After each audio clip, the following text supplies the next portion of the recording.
pouquinho sobre suplementação personalizada na modulação intestinal, tendo como foco as doenças autoimunes. Vou apresentar-vos um protocolo para otimização da barreira intestinal, com várias sugestões de fórmulas, e no final, se der tempo, vou mostrar-vos um vídeo em que podem verificar todos os processos inerentes à preparação de medicamentos manipulados. Tal como a doutora Liliana disse, o meu nome é Carla Rebelo, eu sou farmacêutica, responsável pelos laboratórios de manipulação da farmácia Lima Rebelo, com experiência no desenvolvimento de fórmulas individualizadas. O que é um medicamento manipulado? É qualquer fórmula magistral ou preparado oficinal, preparado e dispensado sob a responsabilidade de um farmacêutico. A preparação de medicamentos manipulados é uma arte milenar, que foi desenvolvida e aperfeiçoada ao longo dos séculos, que proporciona ao paciente um produto com características específicas e de acordo com as suas necessidades. Com o avanço da tecnologia e o estudo do perfil molecular e genético do indivíduo, a manipulação permite a criação de protocolos individualizados.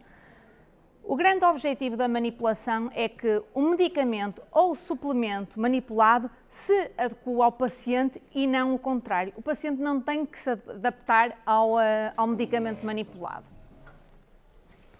As vantagens dos medicamentos manipulados são personalizar dosagens e formas farmacêuticas, mascarar características organoléticas desfavoráveis, alterar ou substituir excipientes que o paciente tenha intolerância, criação de novas formas farmacêuticas que permite a associação de várias substâncias ativas, que é particularmente útil em pacientes que são polimedicados, a garantia da adesão à terapêutica e, claro, a vantagem económica.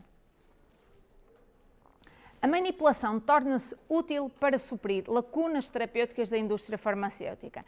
Na pediatria e geriatria, permite ajustar dosagens e formas farmacêuticas às necessidades dos pacientes. A manipulação torna-se necessária e a melhor solução quando temos que recorrer a medicamentos órfãos retirados do mercado ou que haja escassez. Na farmácia manipulamos várias formas farmacêuticas diferenciadas, recorrendo à utilização de equipamentos modernos e tecnologicamente avançados que proporcionam aos nossos pacientes manipulados de qualidade. Quais são as formas mais farmacêuticas que fazemos na farmácia? São soluções, suspensões, emulsões, supositórios, cápsulas, chaquetas, cápsulas orodispersíveis, comprimidos sublinguais, entre outras formas farmacêuticas.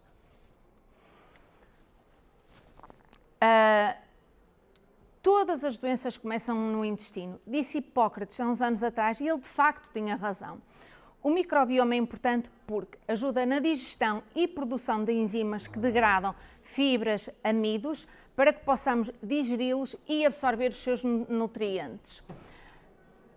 As bactérias fermentam fibras e produzem ácidos gordos essenciais que são fontes de energia, como por exemplo o butirato. Ajudam na absorção de minerais e síntese de vitaminas do complexo B e K. 90% da serotonina do nosso organismo encontra-se no intestino. As bactérias são responsáveis por produzir determinadas substâncias que controlam as células imunitárias do nosso intestino. Também são responsáveis pela integridade da manutenção, a integridade da barreira intestinal. Elas regulam proteínas de junção importantes, uma vez que as proteínas de junção danificadas levam ao aparecimento de doenças autoimunes e doenças crónicas. O intestino tem um papel fundamental na defesa do sistema imunitário, não só pelas razões que já referi, mas porque 70% das nossas células imunitárias se encontram no intestino. As células imunitárias e as bactérias intestinais são responsáveis pela manutenção da imunidade intestinal. O stress, a alimentação desequilibrada, o consumo de determinados fármacos, como por exemplo antibióticos, anti-inflamatórios não esteroides, inibidores da bomba de prótons, algumas substâncias tóxicas levam ao aparecimento da disbiose e da hiperpermeabilidade intestinal. A disbiose é um desequilíbrio da microbiota intestinal entre as bactérias benéficas e as bactérias patogénicas. E este desequilíbrio provoca inflamação, levando ao aparecimento de uma série de complicações, como a hiperpermeabilidade intestinal. As três consequências da desbiose são SIBO, SIFO, leaky gut ou hiperpermeabilidade intestinal. O SIBO é o supercrescimento bacteriano, ou seja, as bactérias crescem no intestino grosso e proliferam para o intestino delgado. O SIFO é o supercrescimento dos fungos no intestino delgado. Um exemplo desses fungos é Candida albicans. E o leaky gut, ou hiperpermeabilidade intestinal, ocorre quando existem microperfurações no revestimento intestinal, permitindo a entrada de substâncias estranhas no nosso organismo. A desbiose, tal e qual como já tinha referido, provoca a inflamação, levando ao aparecimento de uma série de patologias, nomeadamente o síndrome do intestino irritável, doenças autoimunes, doenças da tiroide, depressão, doenças metabólicas, entre outras patologias. Eu hoje trago até vocês um protocolo para a otimização da barreira intestinal que preconiza 4 fases: limpeza e detoxificação, reparação, recolocação e restauração. Na primeira fase vamos eliminar os agentes que prejudicam a flora intestinal e introduzir algumas estratégias para aumentar a saúde intestinal. Na segunda fase vamos fortalecer a mucosa intestinal. Terceira fase, vamos introduzir substâncias que permitem o crescimento de bactérias benéficas e na última fase vamos introduzir bactérias específicas, vitaminas, minerais e fitoquímicos. Na primeira fase, nós vamos ter que excluir alguns alimentos e algumas atividades que estão na nossa rotina e vamos ter que incluir outras. O que é que nós vamos ter que excluir? Alimentos processados são ricos em agentes emulsionantes, como por exemplo a carboximetilcelulose e o polissorbato, que provocam inflamação da mucosa intestinal. Açúcares são um convite à proliferação de bactérias e fungos no nosso trato gastrointestinal. A proteína gliadina provoca inflamação da mucosa. Devemos eliminar os alimentos geneticamente modificados e priorizar os alimentos biológicos, uma vez que são isentos de pesticidas e herbicidas. Devemos priorizar a utilização ou a ingestão de águas que não sejam tratadas com cloro e fluoretos, uma vez que estes provocam efeitos nefastos sobre a nossa mucosa intestinal. O álcool temos que, de facto, eliminar, porque ele é um convite à proliferação de fungos no nosso intestino, eliminar metais tóxicos, alguns fármacos, tal como já tinha referido, modular o stress dentro do possível. E nesta fase nós vamos ter que excluir as fibras pré-bióticas. Porquê? As fibras pré-bióticas são o alimento das nossas bactérias em excesso. O que é que nós devemos incluir? Sono reparador. Os nossos neurotransmissores e as nossas hormonas são produzidas maioritariamente durante a noite. Jejum intermitente, uma excelente estratégia para dar descanso ao nosso intestino e permitir a sua recuperação.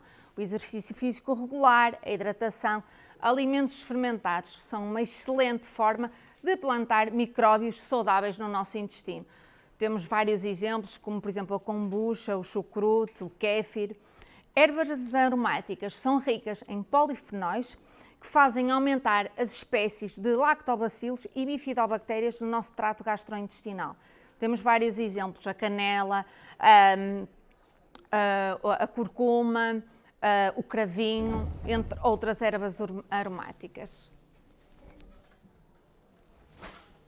Aqui temos um exemplo de uma fórmula detoxificante com vários fitoterápicos. Só vou realçar a importância da glutationa e da N-acetilcisteína. A glutationa é uma substância que é composta por 3 aminoácidos, glicina, glutamina e cisteína, e ela é um poderoso aliado no combate à resposta inflamatória intestinal. A N-acetilcisteína, para além de ser um precursor da glutationa, tem propriedades destruidoras de biofilme. O biofilme é onde as bactérias se escondem, tornando inacessíveis os antibióticos e ineficazes os tratamentos. Segunda fase, a reparação. Aqui vamos adicionar a glutamina, A glutamina é um aminoácido que o nosso organismo produz, mas não em quantidades suficientes para suprir as nossas necessidades metabólicas. Ela vai reparar o revestimento intestinal e cicatrizar as microfissuras que existem no intestino permeável. Terceira fase, recolocação. Aqui vamos repor vitaminas lipossolúveis, a betaína e algumas enzimas digestivas para que o nosso intestino funcione melhor. Tenho aqui 3 sugestões de fórmulas. A primeira fórmula são as vitaminas lipossolúveis. A vitamina D3 é muito importante para a manutenção da saúde do nosso microbioma e para a resposta imunológica. Baixos níveis de vitamina D3 permitem a entrada das bactérias do intestino grosso para o intestino delgado, diminuem a produção de muco, aumentam a inflamação, aumentam a endotoxemia, aumentam a permeabilidade intestinal, levando ao aparecimento de doenças autoimunes. As vitaminas lipossolúveis devem ser incorporadas preferencialmente num veículo oleoso para garantir a sua máxima absorção e biodisponibilidade. Neste caso, nós escolhemos o TCM, que são os triglicerídeos de cadeia média, extraídos do óleo de coco. Eu não aconselho a incorporar em óleos vegetais, uma vez que estes têm fitonutrientes que interferem com a absorção da vitamina D3, e as vitaminas lipossolúveis devem ser tomadas preferencialmente às refeições ricas em gorduras. A segunda e a terceira fórmula vão melhorar a digestão e a absorção de vitaminas e minerais. A betaína é muito utilizada para aumentar a acidez estomacal. Ela deve ser sempre manipulada juntamente com a pepsina. Porquê? Tanto a betaína como a pepsina têm que ser libertadas no estômago e as restantes enzimas têm que ser libertadas no intestino delgado, ou seja, têm que ter tipos de cápsulas diferentes. Uma que garante a libertação no intestino e a outra que garante a libertação no estômago. E devem ser tomadas ambas as fórmulas, preferencialmente às refeições.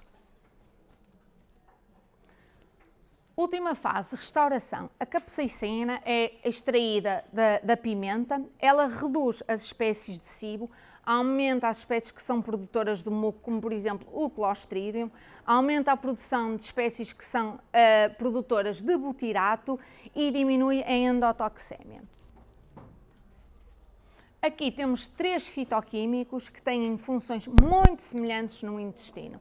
A berberina é um flavonoide extraída da planta Berberis, a curcumina é também um flavonoide extraído da curcuma e as epigalocatequinas são um polifenol extraído da Camellia sinensis, mais conhecida por chá verde.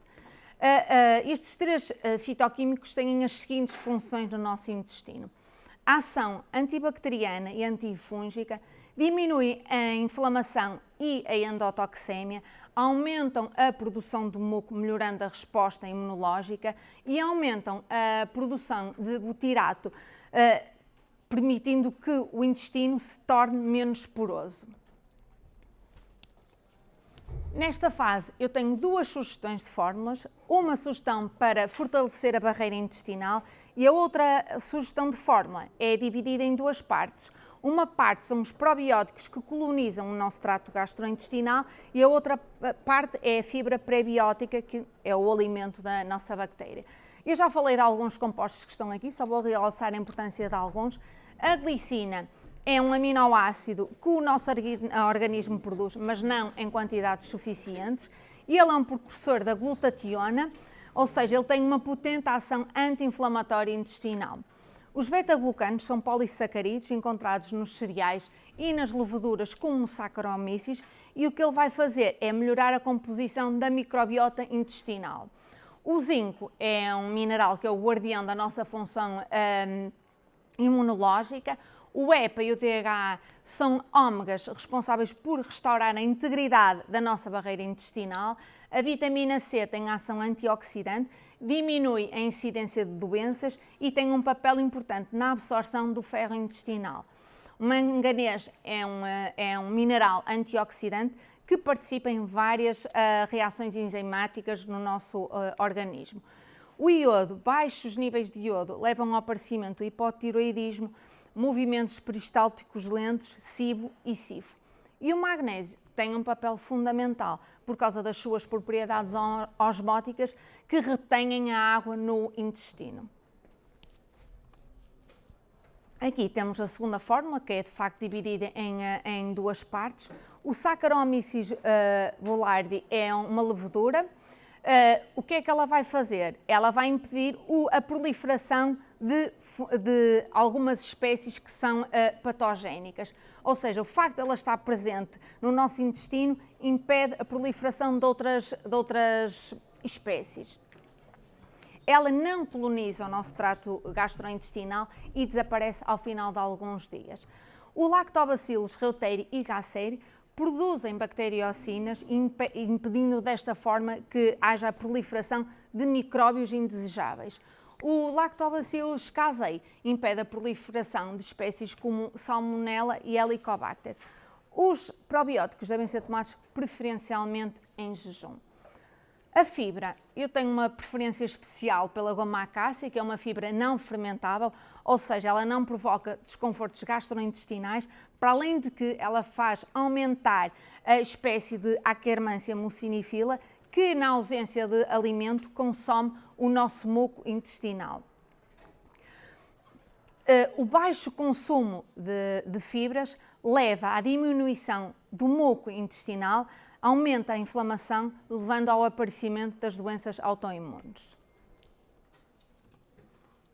Então aqui vou mostrar-vos um vídeo que mostra todos os processos inerentes à preparação de medicamentos manipulados, desde a recepção da prescrição até à dispensa do manipulado propriamente dito.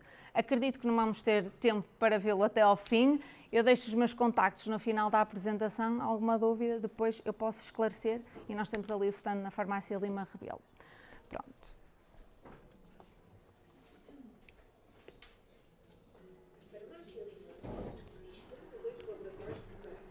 Está um bocadinho baixinho.